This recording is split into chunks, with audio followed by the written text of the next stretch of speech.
नेपाली कांग्रेसका नेता चक्रप्रसाद बास्तोलाको अवस्था जटिल, अस्पतालले उपचार सम्भव नरहेको भनेर फिर्ता पठायो। कञ्चनपुर बलात्कार र हत्या प्रकरणमा 26 प्रहरीमाथि अनुसन्धान जारी, प्रहरीको भूमिका शंकास्पद देखिए कड़ा कारबाही गर्ने छानबिन समिति संयोजक बस्नेतको भनाई। म्याग्दीको गुर्जा हिमालमा हिमपहिरोमा परि मृत्यु हुनेको संख्या 9 पुग्यो, मृत्यु हुनेमा 4 नेपाली नागरिक पनि। पत्रकार जमाल खगोशी बेपत्ता भएको घटनाबारे सत्य तथ्य पत्ता लगाउन संयुक्त राष्ट्रसङ्घको माग, अनुसन्धानका लागि साउदी अरबका राजकुमार सहितको टोली इस्तानबुलमा। र निलम्बनमा रहेको नेपाल क्रिकेट संघ क्यानको विवाद समाधान हुने संकेत, निर्वाचित क्यान मुद्दा फिर्ता लिने तयारीमा। नमस्कार, कान्तिपुर डायरीका साथमा सूरज र म पार्वता। समाचार अब विस्तारमा। मस्तिष्कघात भएपछि 6 वर्षदेखि अर्धचेत अवस्थामा रहेका नेपाली कांग्रेसका नेता चक्रप्रसाद बास्तोलालाई उपचार सम्भव नहुने भन्दै अस्पतालले फिर्ता पठाएको छ। अवस्था जटिल भएपछि बास्तोलालाई थप उपचारको लागि आज दिउँसो न्युरो अस्पताल बाँसबारी लगिएको थियो। मस्तिष्क र मुटुले काम नगरेको र फोक्सोमा पानी जमेकाले उपचार सम्भव नहुने भन्दै अस्पतालले फिर्ता पठाएको थियो।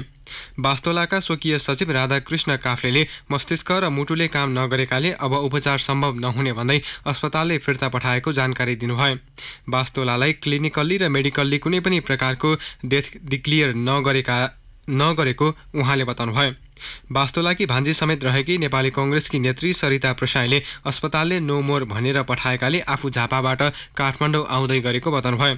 अस्पताल प्रशासनले भने उपचार सम्भव नहुने भएपछि फिर्ता पठाएको जनाएको छ। 2069 पुस 14 गते मोरङ विराट चोकको कुलपूजामा भाग लिँदै गर्दा 74 वर्षीय नेता बास्तोलालाई मस्तिष्कघात भएको थियो। त्यस यता उहाँ अर्धचेत अवस्थामा हुनुहुन्थ्यो। कहिले सिलगुडी, कहिले मेदान्त अस्पताल, कहिले न्युरो अस्पताल बाँसबारी र पछिल्लो समय घरमै उहाँको उपचार गरिएको थियो।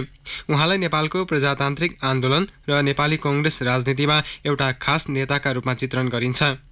बीपीले आफ्नो सबै राजनैतिक पुस्तकमा बास्तोलाको नाम पटक पटक लिएका छन्। दरबार हत्याकाण्ड हुँदा बास्तोला गिरिजा प्रसाद कोइराला क्याबिनेटका परराष्ट्र मन्त्री हुनुहुन्थ्यो। उहाँ भारतका लागि नेपाली राजदूत समेत बन्नुभएको थियो। कञ्चनपुरको भीमदत्त नगरपालिका 2 उल्टा खामकी 13 वर्षीय बालिकाको बलात्कारपछि हत्या प्रकरण अनुसन्धानमा खटिएको तत्कालीन जिल्ला प्रहरी कार्यालय कञ्चनपुरको प्रहरी अधिकृत र कर्मचारीमाथि छानबिन समितिले सूक्ष्म अध्ययन गरिरहेको छ। गत भदौ 31 गते सरकारले प्रहरी अतिरिक्त महानिरीक्षक धीरू बस्नेतको संयोजकत्वमा गठन गरेको छानबिन समितिले हत्या प्रकरण अनुसन्धानमा प्रहरी कर्मचारीको भूमिका र सम्पादन भएका कार्यको सूक्ष्म अध्ययन गर्दै टोली हिजो भीमदत्त नगर पुगेको हो। गठन भएकै समयदेखि तोकिएको जिम्मेवारी अनुसार अनुसन्धानमा खटिएको बस्नेतको टोलीले अनुसन्धानमा खटिएका 26 जना प्रहरीमाथि छानबिन भइरहेको जनाएको छ। घटनाबारे कञ्चनपुरमा छलफल गर्दै छानबिन समितिका संयोजक बस्नेतले अनुसन्धानका क्रममा प्रहरीबाट भएको कमजोरी र भूमिका शंकास्पद देखिए कडाभन्दा कडा कारबाही गर्ने बताउनुभयो। छानबिन टोली दिनरात नभनी अनुसन्धानमा खटिएको उहाँको भनाइ छ। संयोजक बस्नेतले घटनासँग सम्बन्धित सूचना दिन सबै पक्षसँग आग्रह समेत गर्नुभएको छ। समितिले पीडित परिवार घटनास्थल यसै घटनाका अभियुक्त बनाएका दिलीप सिंह विष्टका परिवारसँग समेत भेट गरेको छ। त्यसैगरी आज टोलीले घटनाकै विषयमा महिला तथा मानवाधिकार कर्मीसँग छलफल गरेको छ। छानबिन समितिसँगको छलफलमा तत्कालीन अवस्थामा अनुसन्धानमा खटिएका प्रहरीले गम्भीर लापरवाही गरेको र घटना लुकाउन भूमिका खेलेको भन्दै स्थानीयले कारबाहीको माग गरेका छन्। गत साउन 10 गते साथीको घरबाट स्कुलको गृह कार्य सकेर घर जाँदै गरेकी बालिकाको बलात्कारपछि हत्या गरिएको अवस्थामा साउन 11 गते बिहान उखुबारीमा शव फेला परेको थियो।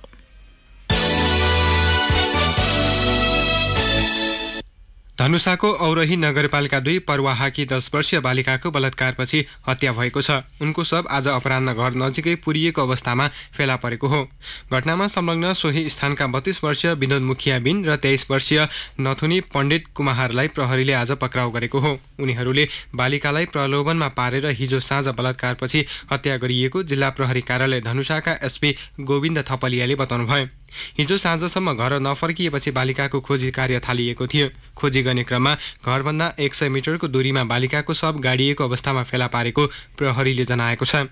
दुर्गा पूजा हेर्ने र चाउमिन खुवाउने प्रलोभन देखाएर उनीहरूले बालिकाको बलात्कारपछि हत्या गरेको अनुसन्धानबाट खुलेको प्रहरीको भनाइ छ। एसपी थपलियाले घटनाबारे थप अनुसन्धान भइरहेको र अभियुक्त प्रहरीको नियन्त्रणमा रहेकाले घटनाबारे थप विवरण छिट्टै पत्ता लाग्ने बताउनुभयो।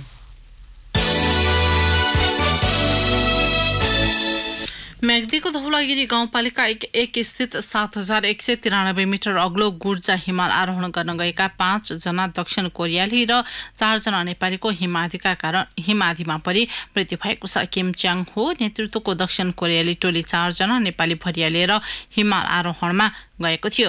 घटनास्थलमा रहेका गाइड लाक्पा शेर्पाका अनुसार दुर्घटनामा दक्षिण कोरियाका जोहोनले च्याङ हो किम, इल जिन रिम, योङ जिक क्यु र जुन मोझोङ वाल्क मोजियोङको मृत्यु भएको हो। गुर्जा हिमाल आरोहणमा कोरियाली पर्यटक लिएर पुगेका सङ्खवासबाका 39 वर्षीय छिरिङ भोटे, 21 वर्षीय लाक्पा सोङबु भोटे र फुर्बु भोटे तथा स्थानीय गुर्जाका नेत्र बहादुर छन्त्यालको पनि हिमाथीमा परि मृत्यु भएको प्रहरीले जनाएको छ। गुर्जामा रहेका गाइड शेर्पाले भन्नुभयो, मेले लिएर गएका एकजना कोरियाली पर्यटक दुर्घटनामा पर्नुभयो। अर्का 77 वर्षीय हङ जिन च्योङ हिँड्न नसकेपछि बेस क्याम्पदेखि अन्दाजी 3 घण्टा तलबाट फिर्ता भयो। सोही 25 गते राति माथि बेस क्याम्पमा दुर्घटना भयो। 26 गते बिहान सम्पर्क नभएपछि स्थानीय सहित खोज्न जाँदा दुर्घटना भएको पत्ता लाग्यो। 2065 सालपछि यो हिमाल आरोहणका लागि सरकारले यो वर्ष मात्र अनुमति दिएको थियो। भरियाका रूपमा गएका स्थानीयहरू नफर्केपछि गुर्जुवासी हिजो साँझ हिमालको आधार शिविरतर्फ गएका थिए। उनीहरूले शव देखिएको खबर गरेपछि प्रहरीले आज बिहानैबाट खोजी थालेको थियो।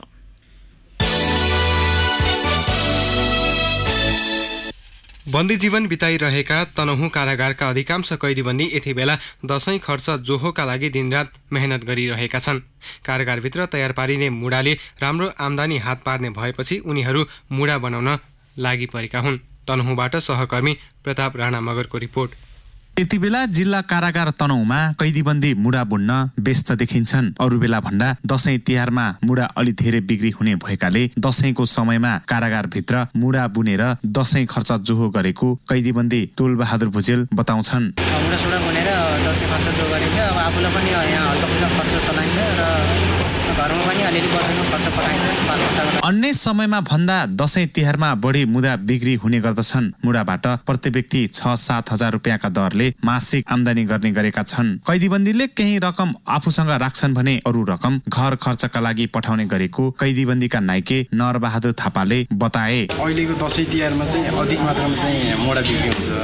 अरू समय भन्दा पनि अरू सिजन भन्दा पनि अहिले चाहिँ धेरै मात्रामा चाहिँ मुढाहरू बन्छ र बिक्री पनि हुन्छ र एकजनाले चाहिँ प्रति व्यक्ति चाहिँ 6 देखि 7 हजार मन्थली। गत वर्ष दशैंको समयमा 1500 वटा मुढा बिक्री गरेर कैदीबन्दीले 4,50,000 रुपियाँ आम्दानी गरेका थिए। यसपटक पनि उत्तिकै परिणाममा मुढा तयार पार्ने लक्ष्य उनीहरूको छ। 113 जना कैदीबन्दी मध्ये 60 जना कैदीबन्दी दशैं खर्च निकाल्नका लागि मुढा बुन्ने गर्छन्। रेडियो कान्तिपुरका लागि प्रताप राणा मगर, तनहुँ।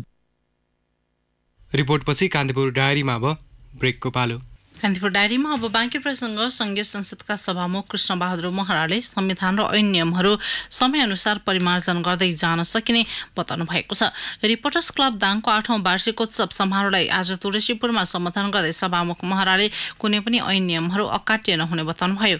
देशमा अहिले उठिरहेका संविधान र ऐन कानुन विरोधी आवाजहरू समेट्दै आवश्यकता अनुसार कानुन परिवर्तन गर्न सकिने भएकाले यसलाई ठूलो विषय बनाउन आवश्यक नरहेको उहाँको भनाइ थियो। देश अहिले समृद्धिको बाटोमा अघि बढिरहेको उल्लेख गर्दै उहाँले विकासको मार्गचित्र तयार भइसकेको बताउनुभयो।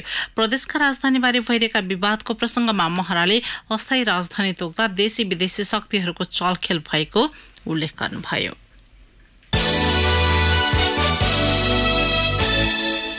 प्रधानमन्त्री केपी शर्मा ओलीले कृषिलाई आधुनिकीकरण गर्न सहकारीको भूमिका महत्त्वपूर्ण भएको बताउनु भएको छ। प्रधानमन्त्रीको सरकारी निवास बालुवाटारमा लेखक अनिल पौडेलको पुस्तक इमानको इन्द्रणीको विमोचन गर्दै प्रधानमन्त्री ओलीले कृषिलाई आधुनिकीकरण गर्न सहकारीको भूमिका महत्त्वपूर्ण भएको बताउनु भएको हो। प्रधानमन्त्री ओलीले सरकार, निजी क्षेत्र र सहकारी एक भएर देश विकासलाई अघि बढाउनु पर्ने बताउनु भयो। मुलुकको आत्मनिर्भरताको लागि उत्पादन र उत्पादकत्व बढाउनुको विकल्प नभएको उहाँको भनाइ थियो। प्रदेश 5 का मुख्यमन्त्री शंकर पोखरेलले राजनैतिक रूपमा संहिता सुरु भए पनि प्रशासनिक र वित्तीय रूपमा अझै लागू हुन नसकेको बताउनु भएको छ। थारू पत्रकार संघ नेपालको 7औं साधारण सभालाई आज दाङको घोराईमा सम्बोधन गर्दै उहाँले प्रदेशमा प्रशासनिक र वित्तीय व्यवस्था गर्न अझै पनि समस्या रहेको बताउनुभयो। संहिताको राम्ररी अभ्यास हुन नपाउँदै यस विरुद्ध गलत प्रचार हुन थालेको उहाँको भनाइ थियो। संहिताको पूर्ण रूपमा कार्यान्वयन हुन नपाउँदै अहिले नै संहिता असफल बनाउने खालका हल्ला फैलाउन थालिएको उहाँले उल्लेख गर्नुभयो। करबारे गलत प्रचार गरेर जनताको अधिकार फिर्ता गराउने षड्यन्त्र भइरहेको मुख्यमन्त्री पोखरेलको भनाइ थियो। सञ्चार माध्यम पनि संहिता मन नपराएका मानिसहरूको पछि लागेको उहाँले आरोप लगाउनुभयो। अहिले प्रदेशको विकासमा तीव्र प्रतिस्पर्धा भइरहेको बताउँदै उहाँले जनता खुसी बनाउने योजना साथ काम गरिरहेको जानकारी दिनुभयो। मुख्यमन्त्री पोखरेलले थारू भाषालाई प्रदेश स्तरको भाषा बनाउने बताउनुभयो। एक कार्यदल बनाएर यसको उपयोगिताबारे अध्ययन गरी सरकारी कामकाजको भाषा बनाउने प्रतिबद्धता उहाँले व्यक्त गर्नुभयो। दशैं, तिहार, छठ जस्ता चाड ऋण लिएरै भए पनि खुसियालीका साथ मनाउने गरिन्छ। उनीले त आफ्नो गच्छे अनुसार खर्च गर्छन्, तर आर्थिक रूपले विपन्न परिवारका लागि भने चाडपर्व ऋणको भारी हुने गरेको छ। तराईमा जग्गाधनीको ज्याला मजदुरी गर्नेका लागि विशेष गरी चाडपर्व अभिशाप बन्ने गर्छ। तर सिराहाका धनगढीमाई नगरपालिका 9 मुसहर नियाका 11 वडा नैनपुरका मुसहर समुदायले स्वरोजगार भएर आफै खर्चको जोहो गरेका छन्। थप विवरण सहित सिराहा सहकर्मी भरत जर्गा मगर। भनाइ नै छ, दसैँ आयो ढोल बजाई, गयो दसैँ ऋण बोकाई। मध्यम वर्गीय परिवारका लागि दसैँ हर्षोल्लासका साथ भित्रिन्छ। तर गिरहत जग्गा धनीकोमा जनमनमा खटेर गुजारा चलाउने अति विपन्न हरुवाचर र दलित मुसहर परिवारका लागि दसैँ ऋण बोकाइको चरितार्थ हुन्छ। तर यसपालिको दसैँमा अति विपन्न र हरुवाचर परिवारमा सूचीकृत धनगढीमाई नगरपालिका 9 मुसहरनिया र 11 वडा नैनपुरका मुसहर समुदायलाई यी कुनै पनि कुराले प्रभाव पार्न सकेन। मुसहर बस्तीका हरुवाचर परिवार हुन्छन्। दसैँको बेला आइपर्ने ऋणबाट मुक्ति दिने युक्ति आफैले पालेको बाख्रा खसीले जुटाइदिएको छ। हरुवाचर विपन्न दलित परिवारलाई स्वरोजगारका लागि गत वर्ष कार्तिक महिनामा लाहानी स्थित सामुदायिक विकास मन्त्रीले बाख्रा किन्न भनेर 15,000 रुपियाँ दियो। मुसहर न्यायकी 27 वर्षीय सीतादेवी सदाय मुसहरले भनिन्, त्यही पैसाले मैले गर्भवती अवस्थाको 2वटा बाख्रा किने र अहिले त्यही बाख्राबाट उत्पादन भएको खसी बेचेर दसैँ धानिरहेको छु। उनले 2वटा खसी 13,000 रुपियाँ बेचेर 6 वर्षीय छोरी पुनम र 3 वर्षीय छोरा आर्यनलाई लत्ता कपडा चामल र मासुको लागि रकम जोहो गरेकी छन्। त्यही बस्तीकी फुलकुमारी सदाय मुसहरलाई पनि यसपालि दसैँको जोहो गरेर कतै ऋण खोज्नु परेन। सीतादेवी जस्तै यसपालि बेचेको खसीले सबै परिवारको लागि नयाँ कपडा खरिद गर्न र अन्य सामग्री जुटाउन पुगेको छ। सानोतिनो काम टार्नु पनि हामी गाउँकै गिरहतकोमा पुग्नु पर्थ्यो, फुलकुमारीले भनिन्। हामीलाई समूहमा आबद्ध गराई स्वरोजगार गर्न केही आर्थिक सहयोग उपलब्ध गराएपछि अरूको मजदुरीबाट मुक्त हुने बाटो खुलेको छ। मुसहरनिया मात्र होइन धनगढीमाई नगरपालिका 11 नैनपुरका मुसहर बस्तीमा समेत दसैँको रौनक भित्रिसकेको छ। दसैँ आयो कि दशा भित्रै नै सम्झने ती बस्तीमा अहिले दसैँको रौनकले उजेलिएको छ। यो बस्ती समेत स्वरोजगार कार्यक्रमले आत्मनिर्भर बनाएको छ।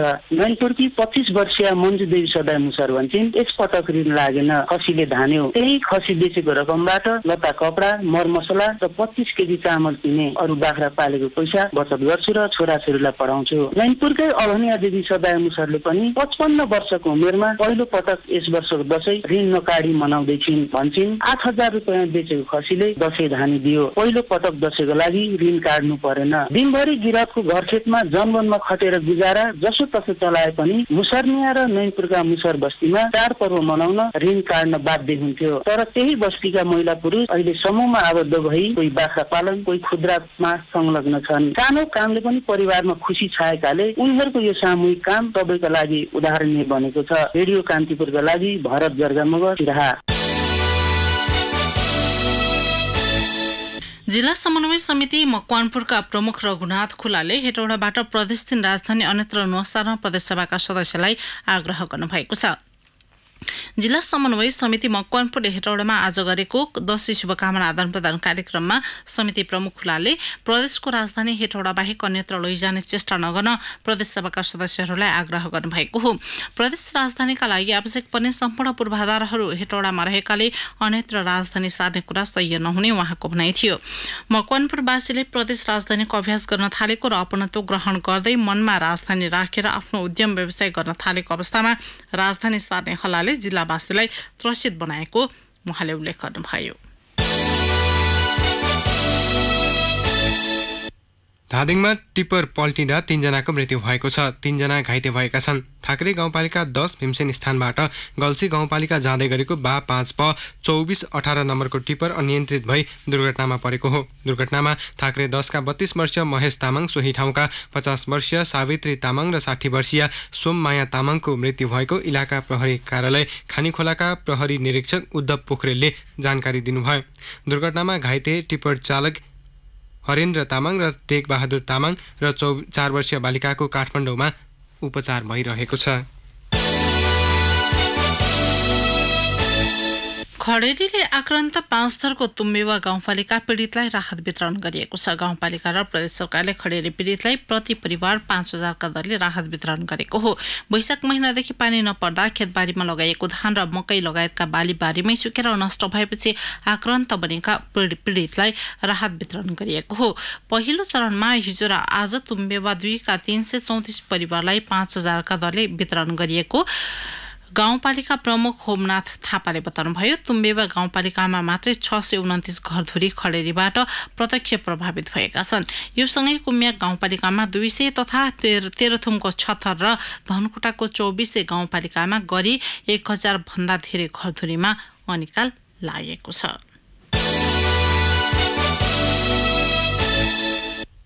कान्तिपुर डायरीमा अब सिन्धुपाल्चोक डायरीको पालो।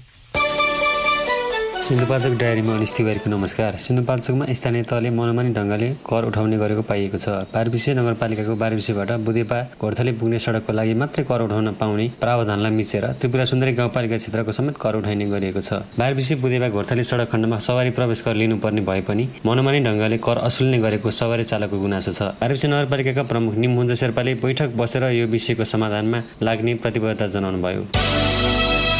चीन जोड्ने सीमावर्ती भेगमा महान चाडको कुनै उल्लास देखिँदैन। अघिल्लो वर्षदेखि दशैं मनाउन छोडेकी भडिसी गाउँपालिका तातोपानीकी 68 वर्षीय सोनमाया तामाङलाई दशैं आए लगतै खल्लो अनुभव गर्छिन्। नाका खोल्दा होटल व्यवसाय गरेर पसल घर ठडाएकी उनलाई अहिले बाँच्न एकदमै कठिन बनेको छ। दशैं भनेको नि पैसा नै त हो, नि बाबै यही नभएपछि दशैं तिहार जे आए पनि के फरक पर्छ र, तामाङले भनिन्। नाका चल्दा राम्रो कमाइ भएको क्षण सबै परिवार मिलेर दशैं मनाएको सम्झदा खुबै उत्साहित भएको उनले हाल जीविकोपार्जन गर्न हम्मे परेको सुनाइन्। भूकम्प लागुराई सूचीमा नाम छुटेका जिल्लाका झण्डै 24,000 भूकम्प पीडितको गुनासो अझै सुनवाई भएको छैन। अनुदान व्यवस्थापन तथा स्थानीय पूर्वाधार जिल्लाका कार्ययोजनाका एकाइ अनुसार अघिल्लो 13,000 थियो, हाल 10,000 बराबरको गुनासो थपिएका छन्। यसअघि 5,000 भूकम्प पीडितको गुनासो सम्बोधन भइसकेको एकाका सुजन केसीले बताउनुभयो। नगरपालिका र गाउँपालिकाले गुनासो प्रमाणित गरेर पठाएपछि त्यसबारे प्रक्रियामा जाने उहाँको कथन छ। गुनासो थपेर 86,971 लाभग्राहीको सूची बनेको छ। इन्द्रावती गाउँपालिकामा एक घर एक कर्सबारीको अभियानलाई तीव्रताको साथ अगाडि बढाएको छ। विद्यालय स्तरमा बालबालिकालाई कृषि सम्बन्धी ज्ञान दिएर प्रयोगात्मक कार्य थालिएको छ। इन्द्रावती गाउँपालिका नवलपुर स्थित नवलपुर माध्यमिक विद्यालयका 48 बालबालिकाले यही अभियानलाई लिएर कृषि कर्म गरेर आय आर्जन गरिरहेका छन्। हरियाली बनाउने अभियानसँगै तरकारीबाट समृद्धि कार्यक्रमलाई सुरु गरेको इन्द्रावती गाउँपालिकाका प्रमुख मौसीलाल तामाङले बताउनुभयो। इन्द्रावती गाउँपालिकाको हाल गाउँ-गाउँको स्कुल र टोलमा कृषिलाई प्राथमिकता दिन थालेका छन्। हवस् त, सिन्धुपाल्चोक डायरी आजलाई यति नै। अनिश तिवारीलाई बिदा दिनुहोस्। नमस्कार। सिन्धुपाल्चोक डायरीपछि कान्तिपुर डायरीमा पुनः ब्रेकको पालो। कान्तिपुर डायरीमा अब आर्थिक प्रसङ्ग। सिराहा प्रशासनले जिल्लाका विभिन्न स्थानमा गरेको बजार अनुगमनका क्रममा भेटिएका म्याद गुज्रेका खाद्य पदार्थ जफत गरेको छ। बजार क्षेत्रका होटल र किराना पसलहरूले खाद्य पदार्थ लगायत म्याद गुज्रिएको दैनिक उपभोग्य सामग्री बिक्री वितरण गरेको गुनासो बढेपछि सिराहा प्रशासनले बजार अनुगमनलाई तीव्रता दिएको हो। व्यापारी केन्द्र लाहान लगायत धनगढी बजारका पसलमा अनुगमनका क्रममा किराना पसलबाट म्याद गुज्रिएको खाद्य वस्तु सुर्तीजन्य पदार्थ जफत गरेको छ। लाहान बजार क्षेत्रका विक्रेताहरूले विभिन्न किसिमका माल सामानलाई आकर्षक तथा स्वादिष्ट बनाउन खाद्य पदार्थमा मिसावट गर्ने र सो खाद्य पदार्थ स्वस्थकर नभएको पाइएको राष्ट्रिय उपभोक्ता मञ्च नेपाल सिराहाका अध्यक्ष रामानन्द गुप्ताले बताउनुभयो। अध्यक्ष गुप्ताले व्यवसायीले मिसावटयुक्त पदार्थको प्रयोग गरी बढी मुनाफा आर्जन गर्न खोज्दा उपभोक्ता मारमा परेको उल्लेख गर्नुभयो। अब अन्तर्राष्ट्रिय प्रसङ्ग। संयुक्त राष्ट्रसङ्घले साउदी अरेबियन पत्रकार जमल खसोगी बेपत्ता भएको घटनाको सत्य तथ्य पत्ता लगाउन माग गरेको छ। बेपत्ता हुने घटनाले सामान्य रूप लिनेमा त्रसित भएको भन्दै घटनाबारे सत्य तथ्य माग गरेको राष्ट्रसङ्घका महासचिव एन्टोनियो गुटरेजलाई उद्धृत गर्दै बीबीसीले जनाएको छ। साउदी सरकारको आलोचकका रूपमा चिनिएका पत्रकार खसोगी गत अक्टोबर 2 देखि बेपत्ता भएका हुन्। गत अक्टोबर 2 मा इस्तानबुल स्थित साउदी वाणिज्य दूतावासमा पुगेका उनको हत्या भएको टर्कीले आरोप लगाएको छ। निर्वासनमा रहेका खसोगी वाणिज्य दूतावास भवनबाट नबाहिरिएको टर्की अधिकारीले दावी गरेका छन्।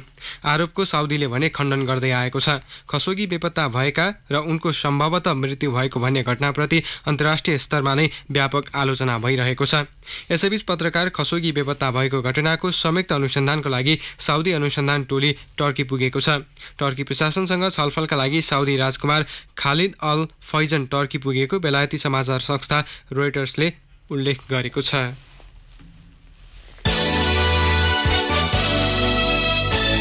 इन्डोनेसियाको सुमात्रा टापुमा बाढीका कारण 21 जनाको मृत्यु भएको छ। 20 वर्षपछि आएको बाढीका कारण 11 जना बालबालिका सहित 21 जनाको मृत्यु भएको बीबीसीले उल्लेख गरेको छ। 10 जना हराइरहेको अधिकारीहरूले बताएका छन्।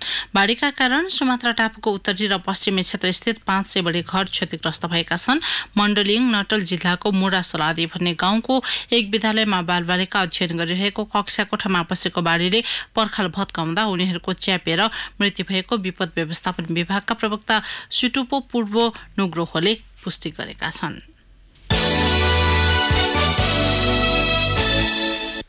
अब खेल प्रसङ्ग। निलम्बनमा रहेको नेपाल क्रिकेट संघ क्यानको विवाद समाधान हुने संकेत देखिएको छ। निर्वाचित क्यानले सर्वोच्च अदालतमा दायर गरेको मुद्दा फिर्ता लिने प्रक्रिया अघि बढाएपछि 2.5 वर्षदेखि निलम्बित क्यानको विवाद समाधान उन्मुख देखिएको हो। क्यानका उपाध्यक्ष दिवाकर घलेद्वारा जारी विज्ञप्तिमा अदालतमा दायर मुद्दा फिर्ताको निर्णय गर्न आगामी कार्तिक 10 गते निर्वाचित समितिको बैठक बोलाइएको उल्लेख छ। क्यानको सो प्रयासले निलम्बन फुकुवा हुने आशा गरिएको छ। समितिले आइसिसी, सरकारवाला र अन्य निकायसँग गरेको प्रतिबद्धता अनुसार यो प्रक्रिया अघि बढाएको विज्ञप्तिमा उल्लेख गरिएको छ। क्यानको विशेष साधारण सभाबाट परिमार्जित विधान अनुसार गठन गरिएको 5 सदस्यीय मोनिटरिङ कमिटीले विवाद समाधानमा पहल गर्दै आएको छ। मलेसियामा सम्पन्न टी20 विश्वकप क्रिकेटको एसिया सब रिजनल छनौटको विजेता नेपाली क्रिकेट टोली आज स्वदेश फर्किएको छ। टोलीमा रहेका सन्दीप लामिछाने बाहेकका खेलाडी र पदाधिकारी स्वदेश फर्किएका हुन्। स्वदेश फर्किएपछि त्रिभुवन अन्तर्राष्ट्रिय विमानस्थलमा टोलीका कप्तान पारस खड्काले अघिल्लो चरण अझै चुनौतीपूर्ण रहेकाले त्यही अनुसार तयारी गर्नुपर्ने बताए। सबैको सपना छ फेरि पनि एउटा विश्वकप खेल्ने र I hope we can do that. त्यसको लागि एउटा फर्स्ट स्टेप लिएको छौँ। अब आगामी 2 स्टेप अगाडि बढ्ने हो भने हामी अब त्यो चाहिँ मैले अघि भने जस्तै एकदमै नेसेसरी छ। मुभिङ फरवर्ड अब हामीले ट्रेनिङ गर्ने मेथड हामी एउटा ठाउँमा गएर अब अड्किसकेको छ। We need expert advice. त्यो एक्सपर्ट एडभाइस नयाँ इन्भाइरोमेन्ट कोचिङको नभइकन चाहिँ it will be very very hard for us. नेपालले अब 6 राष्ट्र सहभागी एसियाली छनौटमा प्रतिस्पर्धा गर्नेछ। एसियाली छनौटको शीर्ष 2 मा रहने टोलीले सन् 2020 मा अस्ट्रेलियामा हुने टी20 विश्वकप छनौट खेल्नेछन्। एसियाली छनौटमा Nepal, UAE, Malaysia, Qatar, Kuwait र सिङ्गापुरले प्रतिस्पर्धा गर्नेछन्। यसैबीच अफगानिस्तान प्रिमियर लिगका लागि नेपाली leg spinner Sandeep Lamichhane UAE गएका छन्।